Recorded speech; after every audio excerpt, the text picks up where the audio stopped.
There is a question, is the attitude of Islam to history.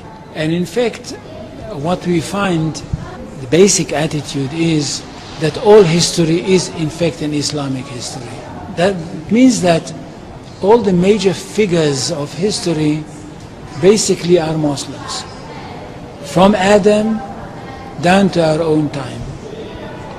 So if the Jews or the Christians are demanding something and basing it on the fact that there was a king called Solomon, or a king called David, or a prophet called Moses, or Jesus, then of course what they are doing, they're saying something which is not true, or in fact they don't know that all these figures were basically Muslim figures.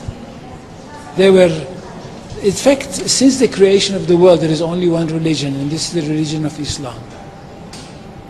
So if anybody says, look, there is a place which is connected with Solomon, and that's the place where the Temple of Solomon stood, a true Muslim would tell you, yes, absolutely right, but don't forget that Solomon was a Muslim, and David was a Muslim, and Abraham was a Muslim, and Isaac was a Muslim, and Jesus was a Muslim.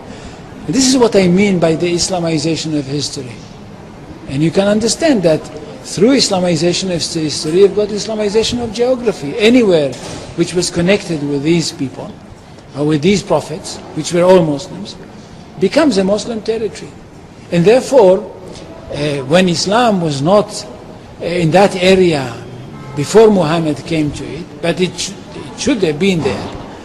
In that area, I mean in the Middle East or other parts outside the Middle East, which are now Muslim parts. Any place like this had to be freed, not to be conquered, had to be liberated. So Islam appeared in history in the time of Muhammad, or reappeared in history from their point of view, reappeared in history as a liberator.